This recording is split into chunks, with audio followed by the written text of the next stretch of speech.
బెంగాల్లో ఇంతకుముందు కూడా ఇలాగే జరిగింది. ఇప్పుడు కూడా ఒక 500 మంది ఆ ప్రదేశాన్ని వదిలేసి వెళ్ళిపోయారు. 1990లో కాశ్మీర్లో జరిగినటువంటి పరిస్థితే ఇప్పుడు బెంగాల్లో జరుగుతుంది. రేపు ఖచ్చితంగా చూడండి, హైదరాబాద్లో కూడా ఖచ్చితంగా అల్లర్లు చేసేటువంటి ప్రయత్నము చేస్తారు, హిందువుల మీద దాడులు చేస్తారు. నేను ఒకటి చెప్తున్నా, హిందూ సమాజం సిద్ధంగా ఉండాలా. ఈ దేశాన్ని ధర్మాన్ని రక్షించుకోవడం కోసం ఏదైతే ఈ దేశ విద్రోహ భావజాలం బుస్సలు కొడుతుందో ఆ భావజాలాన్ని బొందబెట్టడానికి హిందూ సమాజం రోడ్ల మీదకి రావాలా. ఇప్పటి కూడా మేము చెప్తున్నాం, చాలా మంది మీరు రియల్ హిందువులుగా ఉండకండి, రియల్ హిందువుగా రోడ్ల మీదకి రండి. ముస్లింలు అని చెప్పండి సార్, ఎందుకు అక్కడ మతోన్మాద శక్తులు అని ముసిగేయడం? ఆమె ఏమవుతుంది ఈ మాట అన్న ఆమె ఖచ్చితమైన ముస్లిం అని అనుకుంటున్నాను నేను. ఔరంగజేబు ఆదర్శమైంది ఈ దేశం లోపల. ఈ దేశంలో ఆదర్శం కావాలంటే అబ్దుల్ కలాం ఆదర్శం కావాలి ముస్లిం సమాజానికి. చరిత్ర చూస్తే అసలు అంబేద్కర్ నా శవం కూడా ఇస్లాంలో చేరదు, నా శవం కూడా క్రిస్టియానిటీలో చేరదు అని అన్నారు.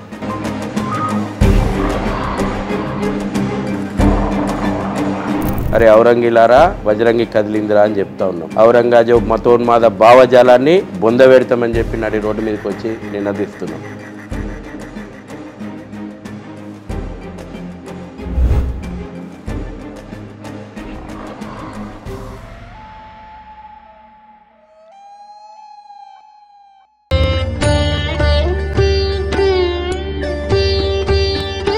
తెలుగు వన్ ప్రేక్షకులకు మదన్ గుప్తా నమస్కారం. మిత్రులారా, మన భక్తివన్లో తెలుగు వన్లో అనేక దినాలుగా మనం అనేక చర్చా వేదికలను నిర్వహించుకుంటూ వస్తున్నాం. చైన్లో భాగంగానే ఇప్పుడు మనతోటి శ్రీ శశిధర్ గారు, విశ్వ హిందూ పరిషత్ జాతీయ అధికార ప్రతినిధి మనతో ఉన్నారు. హిందువుల మీద జరుగుతున్నటువంటి దాడుల గురించి ఈరోజు మనం వారితో కొన్ని విషయాలు చర్చించుకుందాం. పరిస్థితి ఏమిటి, దీనికి సొల్యూషన్ ఏమిటి, ఈ విషయాలని మనం వారి నుంచి తెలుసుకుందాం. Welcome to Telugu one Shashidhar garu. నమస్తే. శశిధర్ గారు, ప్రస్తుతం చూస్తున్నాం పరిస్థితి బెంగాల్లో ఇంతకుముందు కూడా ఇలాగే జరిగింది. అండ్ ఇప్పుడు కూడా ఒక 500 మంది ఆ ప్రదేశాన్ని వదిలేసి వెళ్ళిపోయారు. 1990లో కాశ్మీర్లో జరిగినటువంటి పరిస్థితే ఇప్పుడు బెంగాల్లో జరుగుతున్నది. 1946లో నేను అంటే స్వాతంత్రానికి ముందు సంవత్సరం డైరెక్ట్ యాక్షన్ డే జరిగినప్పుడు కనీసం అడ్డుకోవడానికి గోపాల్ పాఠా అని ఉన్నాడు. కానీ బెంగాల్లో ఇప్పుడు గోపాల్ పాఠాలు ఎవరు లేరా?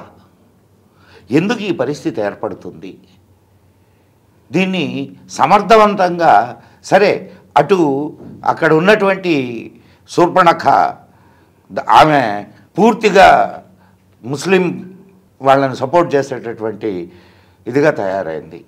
మరి కేంద్రం ఏం చేస్తున్నది? విహెచ్పి తరఫున మీరు ఎలా దీన్ని స్పందిస్తున్నారు? 2 రోజుల క్రితం పశ్చిమ బెంగాల్ రాష్ట్ర వ్యాప్తంగా హిందువులకు రక్షణగా విహెచ్పి రోడ్ల మీదకి వచ్చింది. మతోన్మాద శక్తులను కఠినంగా అణిచివేయాలని చెప్పి నిరసన కార్యక్రమాలు చేసింది. ఈ దేశంలో కుహానా సెక్యులిజం ముసుగులో ఉన్నటువంటి మతోన్మాద రాజకీయాలు ఏ రకంగా ఈ దేశానికి ప్రమాదంగా పరిగణించినాయో దేశంలో అనేక సంఘటనలు మనకు ఉదాహరణలు కనబడుతున్నాయి. పార్లమెంటు ప్రజాస్వామ్యయుతంగా 2 ఉభయ సభలు ఆమోదించినటువంటి వక్ఫ్ బోర్డ్ అమెండ్మెంట్ బిల్ 2025ని దానికి వ్యతిరేకిస్తూ దేశవ్యాప్తంగా ఇవాళ ఇస్లామిక్ మతోన్మాద శక్తులు, ఉగ్రవాద సంస్థల మూలాలు ఉన్నటువంటి సంస్థలు నిరసన కార్యక్రమాల పేరు మీదన హిందువుల ఆస్తులపైన, ప్రభుత్వ ఆస్తులపైన ధ్వంసం చేయడము, అదేవిధంగా హిందువులను హత్య చేసేటువంటి కుట్రలకు, ఈ దేశంలో మరో దేశ విభజన మత ఆధారంగా చేసేటువంటి కుట్రలకు పాల్పడుతూ ఉన్నారు. దీనికి దేశంలో ఉన్నటువంటి ప్రతిపక్షాలు వాళ్ళు వత్తాసు పలుకుతారు. ఈ ప్రతిపక్షాల వాళ్ళకి 216 ఓట్లు ఈ బిల్లుకి వ్యతిరేకంగా పడ్డాయి. 216 అంటే 243 ఓట్లు పడ్డాయి. దాంట్లో 216 మంది హిందువులు.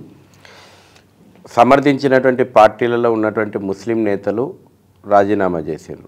ఈ వక్ఫ్ బోర్డ్ అమెండ్మెంట్ బిల్లును సమర్థిస్తూ కొన్ని రాజకీయ పార్టీలు నిర్ణయం తీసుకుంటే ఆ పార్టీలలో ఉన్నటువంటి ముస్లిం నేతలు రాజీనామాలు చేశారు. జేడీయూ లాంటి పార్టీల లోపల, తెలుగుదేశం లాంటి పార్టీల లోపల. మరి వ్యతిరేకించినటువంటి పార్టీల లోపల ఉన్నటువంటి హిందూ నేతల యొక్క ఈ రోజున వక్ఫ్ బోర్డు ముసుగు లోపల ఈ దేశం లోపల ఒక ల్యాండ్ జిహాద్ నడుస్తుంది. భారతదేశాన్ని దారుల్ ఇస్లాం చేస్తాం, ఈ దేశం మీద గజ్వాయే హిందూ చేస్తాం అనేటువంటి ఒక కాన్సెప్ట్ తోటి యథేచ్ఛగా ఒక ల్యాండ్ జిహాద్కు తెరలేపినటువంటి ఒక అప్రజాస్వామికమైనటువంటి చట్టం, రాజ్యాంగ వ్యతిరేకతోటి కూడుకున్నటువంటి చట్టం, ప్రజల యొక్క ప్రాథమిక హక్కులను కాలరాస్తున్నటువంటి చట్టాన్ని అట్లనే ఉంచాలని సమర్థించేటువంటి నేతలు ఉన్నారు కదా. అందులో హిందువులు కూడా ఎంపీలు కూడా ఓట్లు వేసారు కదా. అదే చెప్తుంది, అమెండ్మెంట్ను వ్యతిరేకిస్తూ 216. కాబట్టి ఈ రోజున ఈ రకమైనటువంటి కుహాన సెక్యులరిజం రాజకీయాల విషయం లోపల భారతీయ సమాజం ఆలోచన చేయాలి. ఈ రోజున వెస్ట్ బెంగాల్ లోపల ముఖ్యమంత్రి యథేచ్ఛగా ఒక ముస్లిం సభల లోపల మాట్లాడుతూ కాఫీర్ల మీద నేను యుద్ధం చేస్తా అంటుంది. అంటే ఒక ఫండమెంటలిస్ట్, ఒక ఇస్లామిక్ మతోన్మాదంతో మాట్లాడేటువంటి భాషను ఆ రాష్ట్ర ముఖ్యమంత్రి మాట్లాడుతూ ఉంది. ఇప్పుడు ఇక్కడ ఒక చిన్న విషయం, ఆమె మాట్లాడిన మాట ఏమిటి? కాఫీర్ల పైన నేను యుద్ధం చేస్తాను అని. ఈ మాట ఎవరు అంటారు? అంటే ముస్లింలని చెప్పండి సార్, ఎందుకు అక్కడ మతోన్మాద శక్తులు అని ముసిగేయడం? ముస్లింలు మీరు వినలేదు, ఇప్పుడు ఆమె ఏమవుతుంది? ఒక నిమిషం ముందుకు పోతే నేను చాలా స్పష్టంగా చెప్పిన ఇస్లామిక్ మతోన్మాద శక్తులని. ఆమె ఏమవుతుంది ఈ మాట అన్న? ఆమె ఖచ్చితమైన ముస్లిం అని అనుకుంటున్నాను నేను. మీరేమంటారు దీనికి? ఇప్పుడు ఆ మాట ఎవరైతే ముస్లింలు ఎవరైతే అంటున్నారో అదే మాట ఈమె అంటుంది అంటే ఈమె ఖచ్చితమైన ముస్లిమా హిందువా పక్కన పెడితే ఇస్లామిక్ మతోన్మాదాన్ని పెంచి పోషిస్తూ ఉంది. గడిచిన వారం రోజులుగా హిందువులపైన దాడులు జరుగుతూ ఉంటే ముర్షిదాబాదు పరిసర ప్రాంతాల నుంచి హిందువులు ఈ దేశం లోపలనే వలస వెళ్ళిపోయేటువంటి పరిస్థితి, ప్రమాదకరంగా నదిని దాటి మాల్దా ప్రాంతానికి కట్టుబట్టలతోటి పోతూ ఉన్నారు. నిరుపేదలు వాళ్ళందరూ కూడా దళిత సామాజిక వర్గానికి సంబంధించినటువంటి వాళ్ళు. ఈ నేతలేమో పెద్ద పెద్ద ఉపన్యాసాలు ఇస్తూ ఉంటారు, జై భీమ్ జై భీమ్ అని దేశమంతా నినాదాలు ఇస్తూ ఉంటారు. ఇవాళ మనకు నేను చెప్తున్నాను మదన్ గుప్తా గారు, మీరు చెప్పారు కదా 16 ఆగస్టు 1946 గ్రేట్ కలకత్తా కిల్లింగ్ లోపల హత్య గావించబడ్డది దళిత సమాజం. జోగేంద్రనాథ్ మండల్ పరిస్థితి ఏందో, పాకిస్తాన్ లోపల కట్టుబట్టలతోటి భారతదేశానికి వచ్చిండు మొట్టమొదటి పాకిస్తాన్ న్యాయశాఖ మంత్రి. ఆ రోజే అంబేద్కర్ పాపులేషన్ ఎక్స్చేంజ్ కావాలని దూరదృష్టితోటి చెప్పిండు. దేశం మతం ఆధారంగా విభజన అయితే ఇక్కడ ముస్లింలందరినీ కూడా పంపాలని చెప్పాడు. ఆ రోజున అంబేద్కర్ యొక్క ఆలోచనలకు అనుగుణంగా నిర్ణయాలు తీసుకుని ఉంటే ఇవాళ దేశంలో అనేక సమస్యలు ఉత్పన్నం కాకపోయేది. తర్వాత ఈ రోజున కాశ్మీర్ లోపల ఏంది పరిస్థితి? రిజర్వేషన్లు ఎందుకు అమలు చేయలేదు? ఇవాళ జై భీమ్ జై భీమ్ నినాదాలు ఇచ్చేటోళ్ళు 19 జనవరి 1990 లోపల కట్టుబట్టలతోటి కాశ్మీర్ నుంచి ఎలగొట్టారు కదా. అలీగఢ్ ముస్లిం యూనివర్సిటీలో పరిస్థితి ఏంది? ఎందుకు రిజర్వేషన్లు అమలు కావు? వీళ్ళు దేశమంతా జై భీమ్ జై భీమ్ నినాదం ఇస్తారు. రజాకార్లు తబ్లికే ఉద్యమం పేరు మీదన మదన్ గారు, రజాకార్లు తబ్లికే ఉద్యమం పేరు మీదన ఊచకోత కోసింది ఎవరిని? దళితులని. ఇవాళ ఈ రకంగా ఒక ఓటు బ్యాంకు రాజకీయాల కోసం ఈ రోజున హిందూ లోపల విభజన చేసి వాళ్ళు ఒక అందమైన అబద్ధం ఆడుతూ ఉన్నారు కదా. చరిత్ర చూస్తే అసలు అంబేద్కర్ నా శవం కూడా ఇస్లాంలో చేరదు, నా శవం కూడా క్రిస్టియానిటీలో చేరదని అన్నారు. మతం మారితే జాతీయతకు దూరం అయితే చెప్పాడు. అనేక విషయాల లోపల స్పష్టంగా ఈ రకమైనటువంటి ఒక మతోన్మాదం ఏ విధంగా జాతీయతకు దూరంగా ఉంటుందో విషయాలు చెప్పిండు. ఈరోజు కూడా జమాతుల్ ముజాహిదీన్ తీవ్రవాదులు వెస్ట్ బెంగాల్ లోపల ఊచకోతలు కోసేటువంటి కుట్రలు పన్నుతూ ఉన్నారు. జమైతే ఇస్లామియా హిందూ ఈ దేశంలో విధ్వంసకరమైనటువంటి కార్యక్రమాలకు వక్ఫ్ బోర్డును వ్యతిరేకిస్తూ కార్యక్రమాలు చేయాలని చూస్తూ ఉంది. జమైతే ఈ ఉలేమా సంస్థ ఈ రోజున తీవ్రవాదాన్ని పెంచి పోషించే విధంగా మొన్నటికి మొన్న మన దిల్షుక్ నగర్ బాంబు బ్లాస్ట్ లోపల నిందితులకు గతంలో న్యాయ సాయం చేసింది. వాళ్ళ వక్ఫ్ బోర్డును వ్యతిరేకిస్తూ ఈ అమెండ్మెంట్ బిల్లును వ్యతిరేకిస్తూ దేశవ్యాప్తంగా విధ్వంసాలు చేసేటువంటి కుట్రలు చేస్తూ ఉంది. తబ్లికే జమాతే ఆ రకమైనటువంటి ఎజెండాతో పోతుంది. ఇక్కడ రజాకార్ భావజాలం ఉన్నటువంటి ఎంఐఎం పార్టీ ఈ రకంగా రేపు ఇవాళ వెస్ట్ బెంగాల్లో అయింది, రేపు హైదరాబాద్లో కూడా జరుగుతుంది. హైదరాబాద్లో కూడా ఆ రకమైనటువంటి ప్రణాళికలు చేస్తూ ఉన్నారు. మొన్న కాంగ్రెస్ అనుబంధ సంస్థకు సంబంధించి మొత్తం వీళ్ళందరూ పోయేసేసి పాల్గొన్నారు కదా, అంబేద్కర్ విగ్రహం దగ్గర అయింది కదా, ఐసిస్ ఫ్లాగ్స్ ఎగిరినాయి. పాలస్తీనాకు జై కొడుతూ ఉన్నాడు హైదరాబాద్ ఎంపీ. పాలస్తీనా యొక్క తీవ్రవాద మతోన్మాదాన్ని పెంచి పోషిస్తూ ఉన్నాడు. ఐసిస్ జెండాలు పట్టుకొని మొన్న ర్యాలీ లోపల కనబడ్డాయి. ఆందోళనకరణ సాగించేటువంటి విషయము. మొన్న 40 మంది బంగ్లాదేశీ చొరబాటుదారులు వెస్ట్ బెంగాల్లో జరిగినటువంటి హింసాత్మక కార్యక్రమాల్లో ఐడెంటిఫై అయినారు.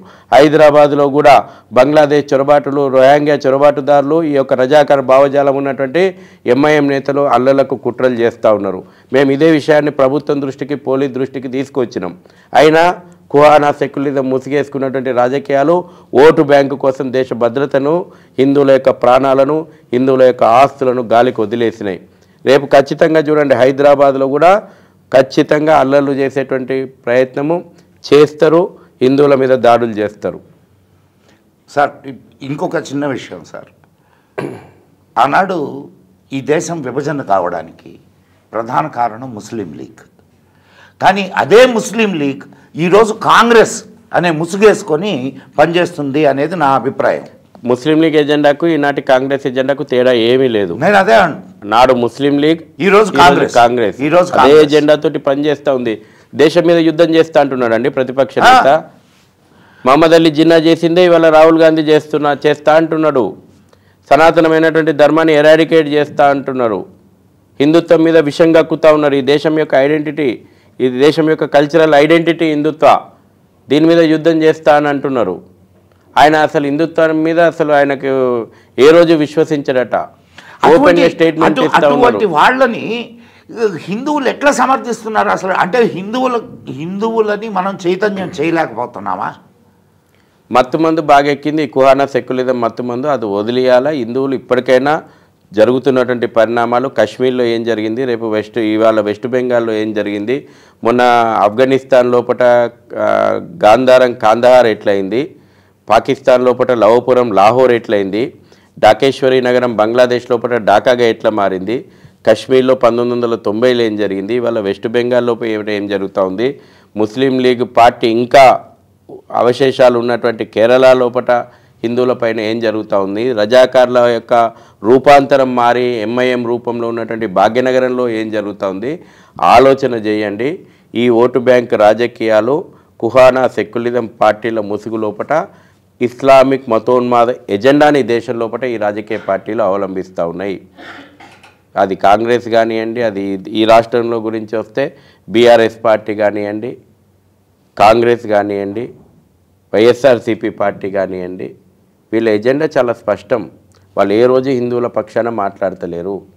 వాళ్ళ దృష్టి లోపల ముస్లింల ఓట్లే కావాలా, వీళ్ళు రాజ్యాంగం పట్టుకొని తిరుగుతారు, సిఏఏని వ్యతిరేకిస్తారు. అంటే హిందువుల యొక్క ప్రాణాలు గాలికి పోని. ఎవరండి విభజించింది దేశాన్ని? ఎవరిని అడిగి విభజించింది కాంగ్రెసు? ప్రజల యొక్క అభిప్రాయాన్ని సేకరించి డివైడ్ చేసిందా? రాత్రికి రాత్రి అక్కడ ఉన్నటువంటి హిందువుల యొక్క ప్రాణాలను గాలికి వదిలేసి లక్షలాది హిందువుల యొక్క శవాలు ఢిల్లీకి ట్రైన్లలో వస్తే మీరు ఒక్క మాట మాట్లాడతలేరు. ఈ పాపం కాంగ్రెస్ది కదా. ఈ రోజుకు అక్కడ మత హింస ఎదుర్కొంటున్నటువంటి వాళ్ళు కట్టుబట్టలతో వస్తే ఇక్కడ ఆశ్రయం ఇస్తామంటే సిఏఏని వ్యతిరేకిస్తారు. సిఏఏ పేరు మీద 2019 లోపల ఇదే పశ్చిమ బెంగాల్ లోపల ఊచకొత్తలు కోసిర్రు, హిందువులను, హిందువుల యొక్క ఆస్తులు ధ్వంసం చేసిర్రు. మరో షహీన్ బాగు చేస్తామని మాట్లాడుతున్నారు ఇవాళ ముల్లాలు, మౌల్వీలు. చూద్దాం ఇవాళ హిందూ సమాజం రెడీ ఉండాలా. హిందూ సమాజం, నేను ఒకటి చెప్తున్నా, హిందూ సమాజం సిద్ధంగా ఉండాలా. ఈ దేశాన్ని, ధర్మాన్ని రక్షించుకోవడం కోసం ఏదైతే ఈ దేశ విద్రోహ భావజాలం బుస్సలు కొడుతుందో ఆ భావజాలాన్ని బొందబెట్టడానికి హిందూ సమాజం రోడ్ల మీదకి రావాలా. అప్పుడే ఈ సమస్యకు శాశ్వత పరిష్కారం లభిస్తుంది. అప్పటికైనా లభిస్తుందా అంట? తప్పకుండా. ఎందుకంటే అలా కాదు, ఇక్కడ వచ్చినటువంటి పరిస్థితి ఏంటంటే దే ఆర్ వెల్ ప్రిపేర్డ్. వాళ్ళు కత్తులు కటార్లు తీసుకొని సిద్ధంగా ఉన్నారు. కానీ ఇక్కడ హిందూ సమాజంలో ఎవడి దగ్గర ఒక వెపన్ ఉంది చెప్పండి నాకు? గుండె బలం ఉంది, ధైర్యవంతమైన. ఓడిస్తే చస్తారు సార్, గుండె బలం ఉంటే ప్రయోజనం లేదు. చెప్తానండి, చరిత్రలో హిందూ ఎప్పుడు ఓడిపోలే మదన్ గుప్తా గారు. ఇప్పుడు ఈ పాఠాలు మనం పదే పదే చెప్పొద్దు. చరిత్రలో హిందువు ఎప్పుడు ఓడిపోలేదు, ఓడిపోడు. జిహాద్ను ఓడించి పంపినాం, క్రుసేడ్లను ఓడించి పంపినాం. ఈ చరిత్ర మనది. గతంలో చేసినాం. రేపు భవిష్యత్తులో అవసరమైన ఈ మతోన్మాద శక్తులను ఓడించేది హిందువు మాత్రమే. ఖచ్చితంగా మీరు మన దగ్గర ఏం లేదు, మన దగ్గర చేతగాది మాటలు మర్చిపోండి. హిందూ సమాజానికి తన యొక్క వీరోచితమైనటువంటి పోరాటాలను గుర్తు చేద్దాం ఇప్పుడు మనం. అది మదన్ గుప్తా గారు మరే చర్చలోనైనా భవిష్యత్తులో ఏదైతే ఈ కుహానా సెక్యులిజం మత్తుమంది ఎక్కించుకొని ఈ మత్తుమందులో ఊగుతున్నటువంటి హిందువులకు మనం గుర్తు చేయాల్సింది, అరే నువ్వు సింహం రా, నువ్వు సింహం, జూలు దులిపి నిలబడు, నీ తాత ముత్తాతల పోరాటం ఎట్లా చేసిరో తెలుసుకో, ఈ చరిత్రకు వారసుని నువ్వు. కాబట్టి భవిష్యత్తు లోపట ఈ ధర్మాన్ని కాపాడుకోవడానికి సింహాలారా లేచి జూలు దులపండి. ఇదే గుర్తు చేద్దాం. ఒక్కసారి లేచి నిలబడితే అన్నిటికీ పరిష్కారం దొరుకుతుంది. గుజరాత్లో దొరుకుతుంది సార్, ఎందుకు దొరకదు? ఇప్పుడు సార్ ఇంకొక పెద్ద సమస్య డెమోగ్రఫిక్ చేంజ్. ఇప్పుడు మీరు అనుకుంటున్న 4 జిల్లాల్లో ఇటువంటి పరిస్థితి రావడానికి కారణం డెమోగ్రఫిక్ చేంజ్. ఇప్పుడు మనం మన కర్ణాటకలో 2011లో 14% ఉన్నటువంటి వాళ్ళు 2015లో మళ్ళీ ఇంకొక సర్వే జరిగితే 18% అయ్యారు. అవును, మనమేమో ఓన్లీ 5 ఇయర్స్లో 5% పెరిగారు వాళ్ళు. అవును, మనకేమో హిందువులకు ఒకరు ముద్ద, ఇద్దరు హద్ద, ముగ్గురు వద్ద. అటుపక్కనేమో ఇష్టారాజ్యంగా నడుస్తుంది కదా. మరి ఇంకొకసారి విడిపోవడానికి సిద్ధంగా ఉండాల్సిందే. చట్టాలు రావాలా. ఈ డెమోగ్రఫీ చేంజ్ విషయం లోపల, జనాభా అసంతులనం విషయం లోపల కూడా సమగ్రమైనటువంటి చట్టాలు రావాలా. రెండోది ఈ చొరబాటు తీసుకొని వస్తే ఇదే పరిస్థితి ప్రతి చోట ఇదే జరుగుతుంది. ఇగో మదన్ గారు, ఇప్పుడు కంట్రోల్ చేయకపోతే ఇంకెప్పుడు కంట్రోల్ చేయలేం. గుర్తుపెట్టుకోండి, ఏదైనా సరే కఠిన నిర్ణయాలు తీసుకోవాల్సిన టైం తీసుకోవాలి సార్. ప్రభుత్వాలు తీసుకుంటున్నాయి. ఇప్పుడు వక్ఫ్ బోర్డ్ అమెండ్మెంట్ బిల్ ఎందుకు వచ్చింది? ఇప్పుడు వక్ఫ్ బోర్డ్ అమెండ్మెంట్ బిల్ వచ్చింది, కానీ ఇప్పుడు హింసకి మదన్ గారు మీరు అది ఆలోచన చేయకండి. ఇప్పుడు హింస జరుగుతుంది, మన కంట్రోల్ తప్పిందని ఇప్పుడు ఈ చట్టాలు చేయలేదనుకో, ఇక భవిష్యత్తులో ఇంకెప్పుడు చేయలేము. ఎదుర్కోవాల్సిందే ఇప్పుడు ఏ పరిస్థితులు వచ్చినా. ఎవడన్నా పార్లమెంట్ ఆమోదించిన చట్టానికి మేము వ్యతిరేకము, పార్లమెంట్ ఆమోదించిన చట్టాలను ఎవరండి? ఇప్పుడు వెస్ట్ బెంగాల్ ముఖ్యమంత్రి ఈ దేశంలో భాగం కదా. వెస్ట్ బెంగాల్ పార్లమెంటు ఆమోదించినటువంటి చట్టాన్ని నేను అమలు చేయనంటారా? సిఏఏని అమలు చేయమని చెప్పి రాష్ట్రాల ముఖ్యమంత్రులు, ఈ కుహానా సెక్యులర్ ముఖ్యమంత్రులు మాట్లాడతారా? ఈ దేశంలో అంతర్భాగం. మీరు అవసరం అనుకుంటే రాజ్యాంగపరమైనటువంటి చర్యలు తీసుకోవాలి వీళ్ళ మీద. ఇట్లా రోడ్ల మీదకి వచ్చి అప్రజాస్వామికంగా మేము మా షరియతులాలు అమలు చేసుకుంటామని చెప్పి హిందువుల మీద విధ్వంసానికి, హిందువులను హత్య చేస్తున్నటువంటి శక్తుల మీద ఉక్కు పాదంతో అణిచిపడేయాలా. ఇంట్లో మోమాటం ఎక్కడ పోవాల్సిన అవసరం లేదు. ఈ దేశం లోపల కఠినమైనటువంటి నిర్ణయాలు ఇప్పుడు తీసుకున్నటువంటి సందర్భం వచ్చింది. ఇక ఇప్పుడు కూడా మనం ఉదాసీనంగా ఆలోచన చేసి వేచి చూసే ధోరణి అవలంబిస్తే ఈ దేశం భవిష్యత్తు మూల్యం చెల్లించుకుంటుంది. కాబట్టి సమాజం కూడా సిద్ధంగా ఉండాలా. రేపు జరగకూడని పరిణామాలు జరిగితే సమాజం కూడా ప్రభుత్వాలకు తోడుగా చట్టపరంగా ప్రజలు కూడా ముందుకు వచ్చి ఉద్యమాలు చేయాల్సినటువంటి అవసరం వస్తుంది. వాడు వచ్చి పార్లమెంట్ ఆమోదించిన చట్టానికి వ్యతిరేకంగా మేము విధ్వంసం చేస్తామని 1,00,000 మంది రోడ్ల మీదకి వస్తే హిందువులు 5 లక్షల మంది రావాలి రోడ్ల మీదకి. చూద్దాం. ఈ దేశం భవిష్యత్తు మన భవిష్యత్ తరాలను కాపాడుకోవాల్సిన బాధ్యత మన మీద లేదా? కేవలం ఆస్తులు సంపాదించుకున్నాం, ఉద్యోగాలు చేస్తున్నాం, హాయిగా ఇళ్ళల్లో కూర్చున్నాం అంటే నీ భవిష్యత్తు తరాలను ప్రమాదంలో పడేస్తున్నావు. హిందువు రా, నువ్వు కూడా రోడ్ల మీదకి రా. చట్ట ప్రకారం మనం కూడా చేద్దాం. వాళ్ళు 1,00,000 వస్తే మనం 5 లక్షలు వద్దాం. అప్పుడు చూద్దాం ఈ కుహానా సెక్యులర్ పార్టీల యొక్క రాజకీయాలు ఏందో. ఈ భావజాలాన్ని బొందబెట్టాల్సిన రోజులు వచ్చినాయి. సార్, ఇప్పుడు హిందువుల్లో కొంత చైతన్యం కనిపిస్తున్నది, కానీ ఈ చైతన్యం సరిపోద్ది అనుకోను. అండ్ ఇంకొకటి, ఒక శక్తిగా తయారు చేసేదానికి హిందువులు చైతన్యవంతులు అవుతున్నారు. ఆ చైతన్యాన్ని ఒక శక్తిగా రూపొందించి ఒక అంటే పోరాటానికి సిద్ధపడేటట్టుగా తయారు చేసే ప్రణాళికలు ఏమన్నా విహెచ్పి చేస్తున్నదా? ఎందుకు చేస్తలేము? చేస్తుంటేనే ఈ మాత్రం ఉన్నది. ఈ రోజున సోషల్ మీడియా కారణంగా అవేర్నెస్ వస్తున్నది. ముఖ్యంగా యువత లోపల అన్ని విషయాల పట్ల అవగాహన వస్తున్నది. వాళ్ళందరినీ కూడా కార్యక్షేత్రంలోకి మేము తెచ్చేలాగా ప్రయత్నాలు చేస్తున్నాం. ఇప్పటికి కూడా మేము చెప్తున్నాం, చాలామంది మీరు రియల్ హిందువులుగా ఉండకండి, రియల్ హిందువుగా రోడ్ల మీదకి రండి. మొన్న లక్షలాది మందితోటి వీరహనుమాన్ విజయయాత్రలు దేశం మొత్తం జరిగినాయి. భాగ్యనగరమే స్ఫూర్తి. శ్రీరామనవమి శోభాయాత్రలు జరిగినాయి. కేవలం గుళ్ళలకు పోయి పూజలు చేస్తలేం, రోడ్ల మీదకి వచ్చి అరే ఔరంగిలారా బజరంగి కదిలిందిరా అని చెప్తా ఉన్నాం. ఔరంగజేబు మతోన్మాద భావజాలాన్ని బొందబెడతామని చెప్పి నడి రోడ్డు మీదకి వచ్చి నినదిస్తున్నాం.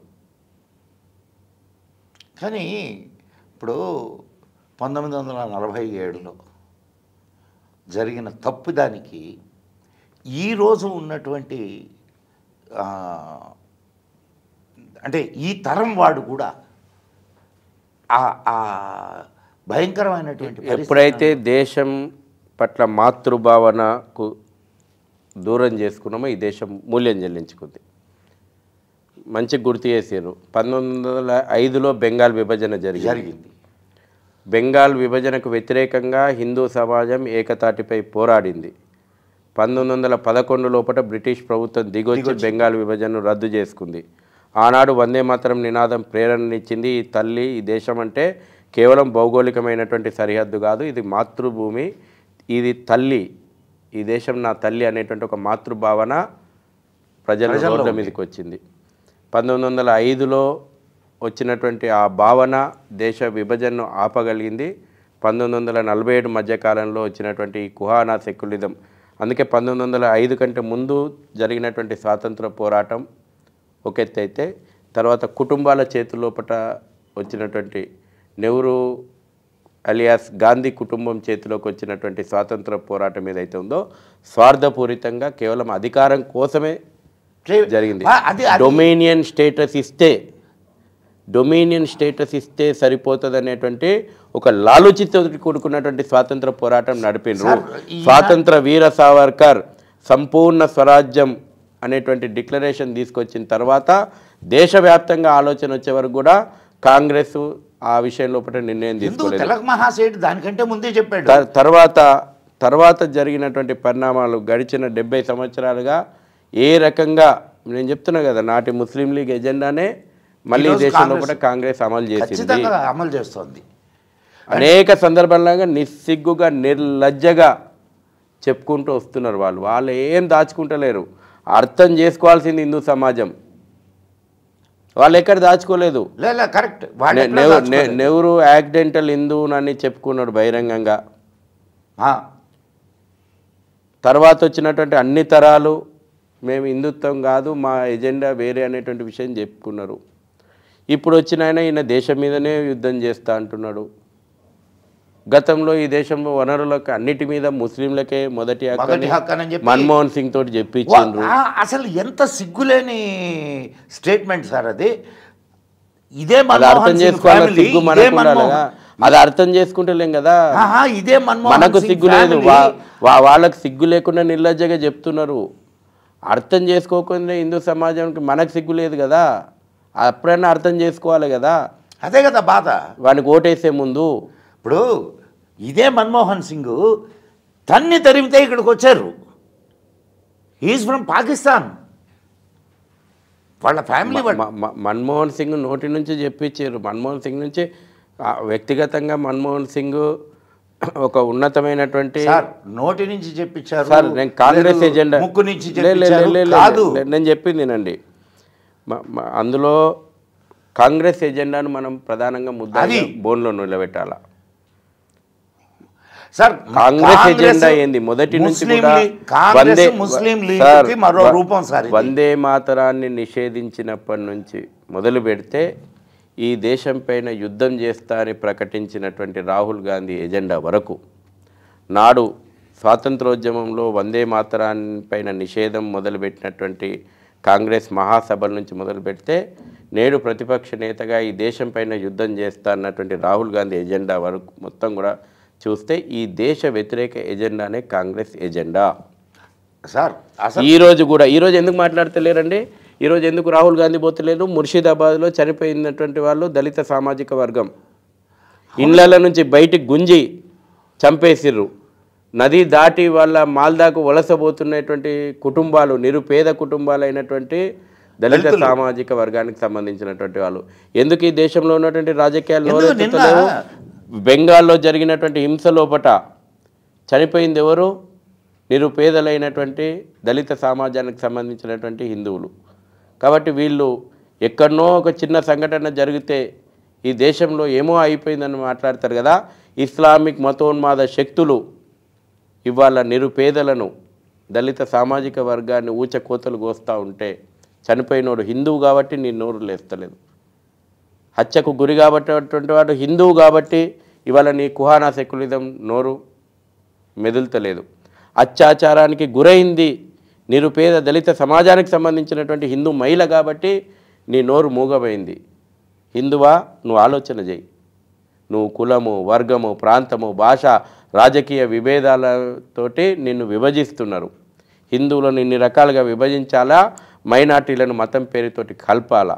ఇది కదా ఈ రోజున కాంగ్రెస్ చేస్తుంది. ఏంది ఇవాళ తెలంగాణ లోపల కులగణన ఎందుకు చేసిండ్రు? అయోధ్య రామ మందిరం పునర్నిర్మాణం తర్వాత ఈ దేశం లోపల హిందువుల లోపల ఏకత వచ్చింది. ఈ దేశంలో ఐక్యత వస్తుంది హిందువుల లోపల. కాబట్టి ఎంబడే వాళ్ళ రాజకీయాలు స్టార్ట్ చేసిర్రు, హిందువులను మళ్ళీ విభజించాల. బ్రిటిష్ వాడు చేసినటువంటి కుల కుంపటిని ఈరోజు కాంగ్రెస్ కొనసాగిస్తూ ఉంది. మళ్ళీ అదే కులగణన ముస్లింలలో ఎందుకు చేయవు? 72 కులాలు ఉన్నాయి ముస్లింలల్లో. మళ్ళీ ముస్లింలలో ఎందుకు కులగణన చేయవు? ఈ రోజుకు చర్చికి పోతున్నటువంటి క్రైస్తవులకు కూడా కులానికి ఒక చర్చి ఉంది. అక్కడ కూడా కుల విభేదాలు ఉన్నాయి. అక్కడ ఎందుకో చేయవు నువ్వు? అక్కడ ఎందుకు చేయవు? మళ్ళీ తీసుకొచ్చి ముస్లింలకు మతపరమైనటువంటి రిజర్వేషన్లు ఇస్తా అంటావు. 4% కాంట్రాక్టులలో కూడా రిజర్వేషన్లు ఇస్తా అంటావు. ఈ రకంగా మత మార్పులను నువ్వు ప్రోత్సహిస్తూ ఉన్నావు. నిజంగా ఇవాళ బీసీలకు రావాల్సినటువంటి రిజర్వేషన్లను తీసుకుపోయి ముస్లింలకు అంటగడతా ఉన్నావు. ఎంతమంది గ్రామాల లోపల సర్పంచులు బీసీ రిజర్వేషన్ క్లెయిమ్ చేసి ముస్లింలు వేసుకొని పోయినరు. ఇదే హైదరాబాద్ సిటీ లోపల ఎన్ని కార్పొరేటర్లు ఇవాళ బీసీలు కావాల్సిన చోట ముస్లింలు అయినరు. రేపు బీసీలలో తీసుకొచ్చి ముస్లింలను చేస్తే ఓటు బ్యాంక్, ఇప్పుడు ఈ ఓటు బ్యాంక్ రాజకీయాలు ఇట్లున్నాయంటే అంబేద్కర్ ఇచ్చిపోయినటువంటి రాజ్యాంగపరమైనటువంటి రక్షణలలో కూడా మతోన్మాదులను, మతపరమైనటువంటి రిజర్వేషన్లను తీసుకొచ్చి చొప్పించి రేపు అసలు హిందూ రిప్రజెంటేషన్ కూడా లేకుండా చేస్తారు. ఈ ఆలోచన ఎవరైనా బీసీ నేతలు మాట్లాడుతున్నారా? ఈ ఆలోచనలు ఎవరైనా ఇవాళ కులాల సంఘాలు చెప్పుకొని మాట్లాడుతున్నారా? మాట్లాడతలేరు. మాట్లాడాలి, నోరు విప్పాలా. రాబోయే రోజుల్లోపట బాబాసాహెబ్ డాక్టర్ భీమ్రావ్ రామ్జీ అంబేద్కర్ గారు ఇచ్చిపోయినటువంటి రాజ్యాంగపరమైనటువంటి రక్షణ హిందూ సమాజం లోపట సామాజికంగా వెనుకబడ్డటువంటి తరగతుల కోసం, సామాజికంగా వివక్షకు గురైనటువంటి సమాజం కోసం ఏ రాజ్యాంగపరమైనటువంటి రక్షణను అంబేద్కర్ గారు ఇచ్చిపోయారో దాన్ని కూడా పక్కకు దోసేసి మతపరమైనటువంటి ముస్లిం రిజర్వేషన్లు తీసుకొచ్చి ఇందులో చేరుస్తూ ఉన్నారు. మళ్ళీ పైకి రాజ్యాంగం పట్టుకొని మాట్లాడతారు.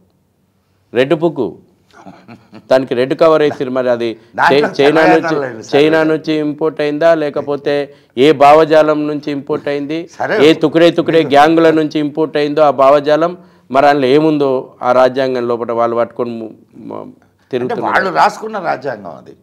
కాబట్టి చాలా స్పష్టం, హిందూ సమాజం ఈ కుహానా సెక్యులిజం మత్తుమందు వదిలించుకొని నిద్ర లేవాలా. మీరు వీరోచితమైనటువంటి పోరాటాలు చేసి ఈ ధర్మాన్ని కాపాడుకున్న చరిత్ర మనది. భవిష్యత్తులో ఈ బుసలు కొడుతున్నటువంటి మతోన్మాద భావజాలాన్ని కూడా బొందబెట్టాలా. ఆ రకమైనటువంటి అన్ని రకాల పోరాటాలకు సిద్ధం కావాలి. సార్, నిన్న అంబేద్కర్ జయంతి జరుపుకుంటాం. కానీ ఈ భీమ్ ఆర్మీ అనేటటువంటి ఒక ఇది కూడా నేను అనుకోవడము వాళ్ళు సృష్టించిందే అనుకుంటున్నాను. ఎందుకనంటే ఇన్ని సంఘటనలు చరిత్రలో మనకు కనిపిస్తూ ప్రస్తుతం కనిపిస్తున్నా కానీ ఈ భీమ్ ఆర్మీ అని భీమ్ అని జై భీమ్ అనే నినాదాలు ఇచ్చేటటువంటి వాళ్ళనే ఎందుకు సపోర్ట్ చేస్తున్నారంటారు? జై భీమ్ నినాదం గొప్ప నినాదం. జై భీమ్ జై మీమ్ నినాదం ఉంది కదా, ఇది కుట్రతోటి కూడుకున్న నినాదం. ఇది అంబేద్కర్ ఆలోచనలకు పూర్తి విరుద్ధమైనటువంటి నినాదం.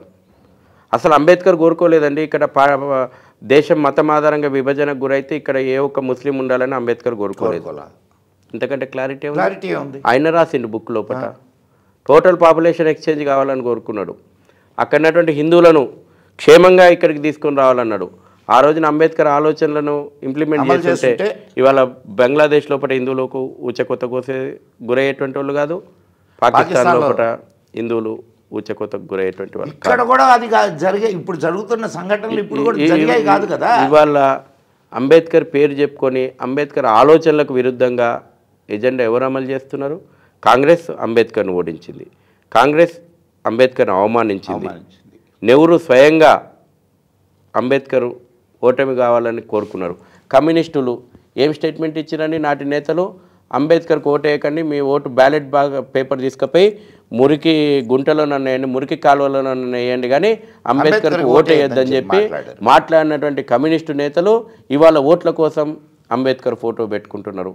అంబేద్కర్ను స్వయంగా ఓడించి అంబేద్కర్ జీవితకాలంలో అనేకసార్లు అవమానించినటువంటి కాంగ్రెస్ పార్టీ ఇవాళ అంబేద్కర్ ఫోటో పెట్టుకుంటుంది.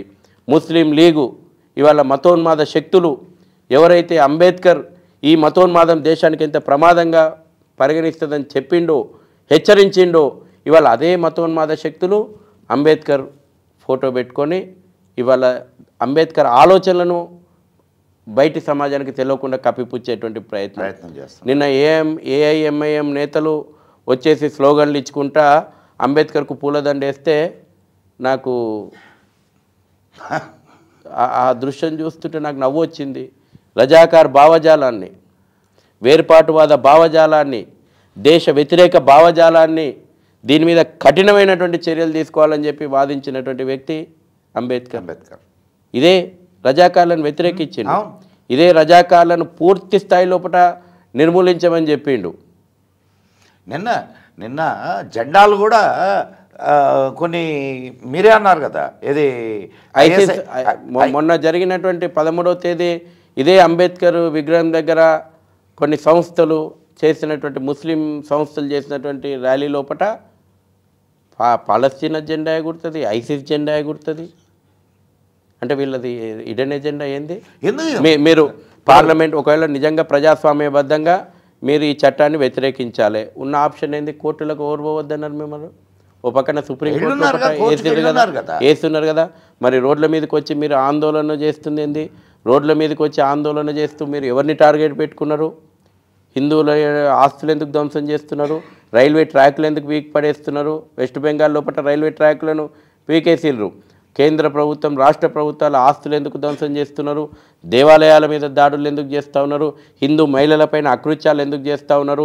హిందువులను ఇళ్ల నుంచి తీసుకొచ్చి ఊచకొత్తలు ఎందుకు వస్తూ ఉన్నారు? ఇది వక్ఫ్ బోర్డుకు అమెండ్మెంట్ బిల్లుకు వ్యతిరేకంగా ఇది ఆ నిరసన మీరు చేయాల్సింది. బెంగాల్ లోపల కూడా మనం బంగ్లాదేశ్లో కూడా చూస్తున్నాం. మనం మొదటగా ఏం ముసుగేసిండ్రు? రిజర్వేషన్లకు వ్యతిరేకమైనటువంటి ఉద్యమం అని చెప్పి ఒక విద్యార్థి ఉద్యమంగా దాన్ని తీసుకొచ్చారు, ప్రమోట్ చేసిర్రు. విద్యార్థి ఉద్యమము రిజర్వేషన్లకు వ్యతిరేకమైనటువంటి ఉద్యమాన్ని మళ్ళీ ఎక్కడికి తీసుకుపోయినరు? ఈ మతోన్మాద శక్తులు జమైతే ఇస్లామియా బంగ్లాదేశ్ లాంటి సంస్థ, దానికి నాయకత్వం వహించినటువంటి సంస్థ ఏం చేసింది? ప్రధానమంత్రి పీఠాన్ని ఆమె, మీరు వాస్తవమైనటువంటి చరిత్ర చెప్తా ఉన్నాను, ఎలక్షన్ల ముందు మేనిఫెస్టో లోపల ఈ యొక్క రిజర్వేషన్లను తొలగిస్తానని చెప్పి షేక్ హసీనా ఎజెండాతోటి ఆమె ప్రధానమంత్రి అయింది. తిరిగి ఆమె ప్రధానమంత్రి పీఠాన్ని లాగేసుకొని ఈ మతోన్మాద శక్తులు అధికారాన్ని చేజిక్కించుకొని అప్పటి వరకు విద్యార్థి ఉద్యమము రిజర్వేషన్ వ్యతిరేక ఉద్యమం అని ముసిగేసుకున్నటువంటి వ్యక్తులు తర్వాత ఇమ్మీడియట్లీగా ఏం చేసిండ్రు? షేక్ హసీనా దిగిపోయినాక మళ్ళీ ఆ ఉద్యమం ఆగిపోవాలి కదా, ప్రభుత్వమే వాళ్ళ చేతిలోకి వచ్చినాక ఆ ఉద్యమం ఆగిపోవాలి కదా, వాళ్ళు నిర్ణయాలు తీసుకోవచ్చు కదా. అక్కడైతే హిందువులు లేరు కదా, ఇస్లామిక్ రిపబ్లిక్ ఆఫ్ బంగ్లాదేశ్ కదా, మరి అక్కడ హిందువుల యొక్క ప్రాతినిధ్యం లేదు కదా. తర్వాత ఏం చేశారు, ప్రభుత్వ ఉద్యోగాల్లో ఉన్నటువంటి హిందువులను బలవంతంగా రాజీనామా చేశారు. ప్రభుత్వ ఉద్యోగాల్లో న్యాయ వ్యవస్థలో ఉన్నటువంటి జడ్జీలను ఇండ్ల మీదకి దాడులు చేసి రాజీనామాలు చేయించారు. తర్వాత ఇమ్మీడియట్లీగా ఏం చేసిండ్రు, పోలీసు శాఖ లోపల ఆర్మీ లోపల ఉన్నటువంటి హిందువులను బలవంతంగా దాడులు చేసి రాజీనామాలు చేయించి తర్వాత మూడో ఫేజ్లో ఏం చేసిర్రు, హిందూ దేవాలయాలను ధ్వంసం చేసిర్రు, హిందువుల యొక్క ఆస్తులు ధ్వంసం చేసిర్రు, హిందువులను ఊచకోత కోసిర్రు, హిందూ మహిళలపైన అకృత్యాలు చేసిర్రు. ఇది అసలు ఎజెండా. ఇది ఇస్లామిక్ మతోన్మాద ఎజెండా. ఆ ఎజెండా బంగ్లాదేశ్లో చూసినాం, ఇవాళ బెంగాల్లో చూసినాం, రేపు హైదరాబాద్లో కూడా అదే ఎజెండా తోటి వీళ్ళు కార్యాచరణను రూపొందిస్తారు. కేరళ లోపల అదే ఎజెండా నడుస్తూ ఉంది, కాశ్మీర్ లోపల అదే ఎజెండా నడుస్తుంది, పంజాబ్ లోపల అదే ఎజెండా ఇంప్లిమెంట్ చేయాలనుకున్నారు, షహీన్ బాగ్ లోపల అదే ఎజెండాని ఇంప్లిమెంట్ చేసిర్రు. అది 370 ఆర్టికల్కు వ్యతిరేకమైన ఉద్యమమైనా, అది సిఏఏకు వ్యతిరేకమైనటువంటి ఉద్యమమైనా, అది వక్ఫ్ బోర్డ్ అమెండ్మెంట్కు వ్యతిరేకమైన ఉద్యమమైనా పేరు మారొచ్చు, వాళ్ళ ఎజెండా చాలా స్పష్టంగా ఉన్నది. ఇది అర్థం చేసుకోవాల్సింది హిందువులు. దీన్ని వాళ్ళ ఎజెండాను పెంచి పోషిస్తున్నాయి కుహానా సెక్యులిజం పార్టీలు. సెక్యులిజం పార్టీ అంటేనే ముస్లిం మతోన్మాద ఎజెండాను మోస్తున్నటువంటి పార్టీ, ఇందులో నో డౌటు. చరిత్ర చూడండి, వాళ్ళ స్టేట్మెంట్లు చూడండి, వాళ్ళ యాక్టివిటీ చూడండి, ఓటు బ్యాంకు రాజకీయాల కోసం వాళ్ళ యొక్క రాస్తా చూడండి. ఫాల్తు కుంభ అని మాట్లాడినటువంటి వాడు ఇఫ్తార్ విందులకు పోటీలు పడిపోతూ ఉంటాడు. కుంభమేళాను విమర్శించినటువంటి వాడు అక్కడికి ఎందుకు పోవాలని ప్రశ్నించినటువంటి కుంభమేళా గురించి నానా అవాకులు చెవాకులు వాగినటువంటి వాళ్ళు ఇఫ్తార్లో మాత్రం ఒక్కటిగా అక్కడ మేళా జరుగుతుంది. ఈ మేళాకు రారు, ఆ ఇఫ్తార్ మేళాకు పోతారు. స్పష్టం కదా, కళ్ళ ముందర ఉంది కదా. జరుగుతున్నాయి సార్, కానీ ఎవడు జరుగుతుంది గతంలో జరిగింది, ఇప్పుడు జరుగుతుంది, భవిష్యత్తులో కూడా జరుగుతుంది. జ్ఞానోదయం కావాలా, అర్థం చేసుకోవాలా హిందూ సమాజం. ఈ కుల కుంపిటి నుంచి బయటికి రండి. బంగ్లాదేశ్ లోపల నీ కులం ఏదని వాడు ఎవరన్నా వదిలిపెట్టిండా? రేపు ఇక్కడ వదులుతారా? రేపు నువ్వు హిందువు అంటే కదా చంపిండు వాడు, హిందువు అంటే కదా నిన్ను ఊచకొత్త కోసిండు, హిందువు అంటే కదా నీ మీద అత్యాచారం చేసిండు. రేపు ఇక్కడ ఈ కులం కుంపటి లోపల నువ్వు అనైక్యతకు లోనైతే రేపు అందరికీ ఇక్కడ ఈ రకంగా విభజించి వాడు దాడులు చేయాలని చూస్తూ ఉన్నాడు. పాకిస్తాన్ లోపల నిన్ను ఏదైనా కులం చూసి నిన్ను వదిలిపెట్టిండా? ఇవాళ నువ్వు జై భీమ్ జై మీమ్ అంటున్నావు కదా, ఎవరి మీద దాడులు జరిగినాయి? దేశ విభజనప్పుడు ఎవరి మీద దాడులు జరిగినాయి? బంగ్లాదేశ్లో ఎవరి మీద దాడులు జరిగినాయి?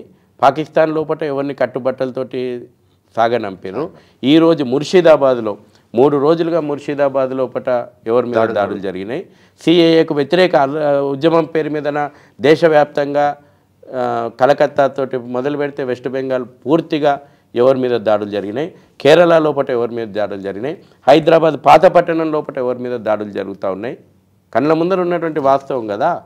అంటే కళ్ళ ముందరున్న వాస్తవాల్ని మనం హిందూ సమాజం భారతీయ సమాజం ఈ మతోన్మాద ఎజెండాకు బుద్ధి చెప్పాలా. కాబట్టి మీరు ఈ కుల కుంపటి నుంచి, ఈ ప్రాంతీయ భావజాలం నుంచి, ఈ ఓటు రాజకీయాల అడ్డుగోడల మధ్యన బందీ అయినటువంటి మీరు, ప్రాంతాల వారిగా, వర్గాల వారిగా, కులాల వారిగా, రాజకీయాల వారిగా విడిపోయినటువంటి మీరు ఇవాళ తమిళనాడులో ఏం చేస్తున్నారు? అక్కడ ఒక ఎజెండా, అక్కడ భాషాపరమైనటువంటి విద్వేషం. అక్కడ ఇవాళ రామేశ్వరం పోతే బావులు ఉంటాయి, అక్కడ గంగా ఉంది, ఒక బావి, గంగా తీర్థం అనే ఒక బావి ఉంది. అక్కడ ఏమైనా తేడా ఉందా? ఎక్కడి గంగా, ఎక్కడి రామేశ్వరం? అక్కడ నార్త్ ఏంది, సౌత్ ఏంది? రామేశ్వరం లోపట శివునికి అభిషేకం చేసి ఇసుకను తీసుకొని పోయి ప్రయాగరాజ్ లోపల ఆ ఇసుకను కలిపి ఇక్కడ నుంచి తీసుకుపోయినటువంటి నీరుతోటి కాశీ లోపల అభిషేకం చేస్తారు కదా. అక్కడ నుంచి గంగా నీటిని తీసుకొచ్చి మళ్ళీ రామేశ్వరం లోపల అభిషేకం చేస్తారు కదా. ఎక్కడుంది ఉత్తరం భారతం? అసలు అంబేద్కర్ మహనీయుడు ఆర్య ద్రవిడ సిద్ధాంతం తప్పు అని ఆధారాలతో సహా నిరూపించిండు. ఇవాళ ఏం చేస్తున్నారు? ఆర్య ద్రవిడ సిద్ధాంతం పేరు మీద ఈ దేశం లోపల విభజనను సృష్టించేటువంటి పని. ఇవాళ అంబేద్కర్ మహనీయుడు చెప్పిండు సంస్కృతం జాతీయ భాషగా ఉండాలని చెప్పి. ఎందుకు ఇవాళ ఎక్కువ మాట్లాడతలేరు? ఇవాళ హిందీ వ్యతిరేక ఎజెండా ఎందుకు? హిందువులను మళ్ళీ విభజించాలా?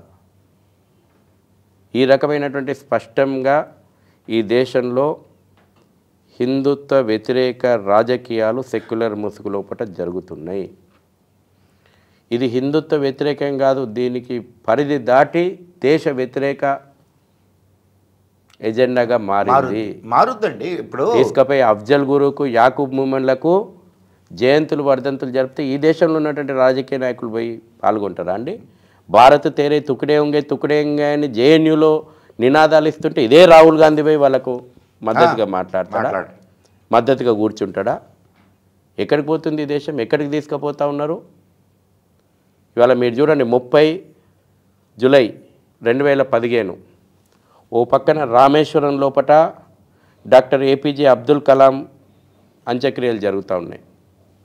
మరో పక్కన ముంబై లోపట సీరియల్ బాంబు పేలులకు పాల్పడినటువంటి యాకూబ్ మీమన్ అంత్యక్రియలు జరుగుతున్నాయి. ఒకటే రోజు, ఒకటే సమయం, 2 లైవ్లు ఒక్కసారి వేసి చూడండి. ఈ దేశం లోపల జాతీయవాదం ఏదో వేర్పాటువాదం ఏదో మన కళ్ళ ముందర కనబడుతుంది. ఎవరు వేర్పాటువాదులో మనం కళ్ళ ముందర దృశ్యం కనబడుతుంది. ఔరంగజేబు ఆదర్శమైందా ఈ దేశం లోపల? ఈ దేశంలో ఆదర్శం కావాలంటే అబ్దుల్ కలాం ఆదర్శం కావాలి ముస్లిం సమాజానికి. ఔరంగజేబు ఆదర్శం అంటోడు ఈ మతోన్మాది, ఈ దేశం యొక్క సంస్కృతి మీద దాడి చేయడానికి ఆలోచనలు ఉన్నటువంటి వ్యక్తులు, ఈ దేశం యొక్క అఖండతను విభజించాలని ఆలోచనలు ఉన్నటువంటి వ్యక్తులు. అటువంటి భావజాలాన్ని కూకటి వేళ్లతోటి పెకిలించి వేయాల. సార్, చివరిగా హిందూ యువతకి మీరు ఇచ్చే సందేశం ఏమిటి? ఐక్యంగా అన్ని ప్రభుత్వాలే చేస్తాయి, అన్ని మోడీ చేస్తాడు, అన్ని యోగే చేస్తాడు అనేటువంటి ఆలోచన నుంచి బయటికి వచ్చి నువ్వేం చేయాలా? నీ గల్లీ నుంచి, నీ ఇంటి నుంచి మొదలు పెడితే నీ గల్లీ, నీ పట్టణం కాపాడుకోవడం లోపల నీ బాధ్యత ఏంది? విద్రోహ శక్తులు రోడ్ల మీదకి వస్తే ప్రభుత్వం యంత్రాంగానికి మద్దతుగా నువ్వు రోడ్ల మీదకి రా. ధర్మ పోరాటం చేయమని చెప్పింది, తప్పేం లేదు. ఓ పక్కన విద్రోహ శక్తులు ప్రభుత్వ ఆస్తులు ధ్వంసం చేస్తాం, హిందువుల యొక్క ఆస్తులు ధ్వంసం చేస్తాం, దేవాలయాల మీద దాడులు చేస్తాం అని అంటే రా, నువ్వు కూడా రోడ్డు మీదకి వచ్చి రక్షణ కోసం రా. రాజ్యాంగం చట్టాలు కూడా అదే చెప్తున్నది. ఎవడన్నా ఒక నేరం చేస్తుంటే ఆ నేరాన్ని ఆపేటువంటి బాధ్యత నీ మీద ఉందని చెప్పి రాజ్యాంగమే చెప్పింది. పోలీసులు అంటే పోలీసులు ఒకటి డ్యూటీ డ్రెస్ వేసుకున్న పోలీసులు వాళ్ళ విధులు ఉండొచ్చు. ఆ యొక్క పోలీసు బాధ్యత ఒక పౌరునిగా మనం కూడా చేయొచ్చు. సార్, ఎంతమంది పోలీసులు ఉన్నారు సార్? అందుకే పౌర విధులు నిర్వహించడానికి హిందూ యువత రోడ్ల మీదకి రావాలా. చాలామందికి ఇది ఒకటి ఆలోచన ఉంటుంది, ఇది పోలీసు వాళ్ళే చూసుకుంటారు, అది మన పని కాదు, ఇది మన పని కాదేమో. ఏం కాదు, భారత రాజ్యాంగమే చెప్పింది, చట్టాలే చెప్పినాయి. అవసరం ఉన్నప్పుడు ఈ దేశాన్ని రక్షించుకోవడానికి న్యాయ వ్యవస్థను, లేకపోతే అదే రకంగా ప్రభుత్వపరమైనటువంటి వ్యవస్థలను, ఈ ప్రజాస్వామ్యాన్ని రక్షించుకోవడానికి విధులు నిర్వర్తించడం కూడా మన బాధ్యత. రండి, రోడ్ల మీదకి రండి, ఆ విధులు నిర్వహిద్దాం. రేపు హైదరాబాద్లో కూడా ఈ మతోన్మాద శక్తులు ఇట్లనే పెట్టరేగిపోతే, నేను అందుకే చెప్పిన కదా, వాడు 1,00,000 మంది ఉంటే మనం 5 లక్షల మంది నిలబడాలా. ధర్మం దిక్కు, న్యాయం దిక్కు, ఇదే పరిష్కారం. వాడు ఒక గీత గీస్తే దాని పక్కన పెద్ద గీత గీయాలా. భగవద్గీత ఏం చెప్పింది? అది మర్చిపోతే మన మనుగడ ఉండదు. రామాయణం ఏం చెప్పింది? అది మర్చిపోతే మన మనుగడ ఉండదు. అమ్మవారు ఆదిపరాశక్తి ఏం చెప్పింది? అది మర్చిపోతే మన మనుగడ ఉండదు. అసలు మనం పండుగలు ఎందుకు చేసుకుంటున్నామో మనం మర్చిపోయినాం, అదే సమస్య వచ్చింది. దసరా ఎందుకు చేసుకున్నాం, దీపావళి ఎందుకు చేసుకున్నాం? కొత్త బట్టలు వేసుకొని పటాకులు కాలుతుంది కాదు మన పండుగలు. రాక్షస సంహారం అయింది కాబట్టి మన పండుగలు చేసుకున్నాం. ఇదండి ఈరోజు చర్చా వేదిక. విన్నారు కదా, దేశ పరిస్థితులకు అనుగుణంగా, కాలానుగుణంగా మనల్ని మనం మలుచుకోకపోతే మనకు మనుగడ ఉండదు. జాతి మనుగడ ఎప్పుడూ చైతన్యంతో ముడిపడి ఉంటుంది. నీ పక్కన జరుగుతున్నటువంటి విషయాలను నువ్వు పట్టించుకోకుండా నిద్రపోతూ ఉంటే అది శాశ్వత నిద్రగా మారేదానికి అవకాశం ఉంటుంది. కాబట్టి హిందూ బంధువులారా, జాగ్రత్త వహించండి. మీ రక్షణకు ఎవడో వస్తాడని ఏదో చేస్తాడని మోసపోవద్దు. మీ రక్షణ కోసం మీరు సిద్ధపడండి. మీ రక్షణ గురించి ఆలోచించండి. మీ రక్షణకు కావాల్సినటువంటి ఏర్పాట్లు మీరు చేసుకోండి. ఏ పరిస్థితినైనా సరే ఎదుర్కోవడానికి హిందూ సమాజం సిద్ధంగా ఉండాలి. చివరిగా మన శశిధర్ గారు కూడా ఇచ్చిన సందేశం ఇదే. రజాకార్ల మీద పోరాటం ఎట్లా చేసినారో గ్రామ గ్రామాలను అడిగితే చెప్తారు. రోకళ్ళు, కొడవళ్ళు, కారంపొడి ఆడోళ్ళు అవునండి రజాకార్లను తరిమిండ్రు. కాబట్టి ఆ పోరాటాల చరిత్ర మనది. ఇప్పుడు ఇంకొక విషయం కూడా చెప్తాను నేను హిందూ సమాజానికి. నేను ఆస్తులు సంపాదించుకున్నా ఇవి మురిసిపోతున్నావు, కానీ భవిష్యత్తు నీ మనుగడ ప్రమాదంలో పడుతుందని నువ్వు గ్రహిస్తలేవు. నువ్వు సంపాదించిన ఆస్తులు నీ ముందు తరాలు అనుభవించాలంటే ఏముండాలి? ధర్మం ముందు నిలబడాలి. ధర్మం నిలబడాలా. ఆ ధర్మాన్ని ఎవరు కాపాడుకోవాలి? నువ్వు కాపాడుకో. ధర్మో రక్షతి రక్షిత. నువ్వు ధర్మాన్ని కాపాడుకుంటే ఆ ధర్మం నిన్ను కాపాడుతుంది. ఇది మర్చిపోయినాం మనం. ధర్మం మనల్ని కాపాడుతుందిలే అని మొద్దు నిద్రలు ఉన్నాం. ధర్మం ఎప్పుడు నిన్ను కాపాడు. ధర్మాన్ని నువ్వు కాపాడితే ఆ ధర్మం నిన్ను కాపాడుతుంది. ఇంత స్పష్టంగా శ్రీకృష్ణుడు చెప్పిండే, ఇది మర్చిపోయినావు నువ్వు.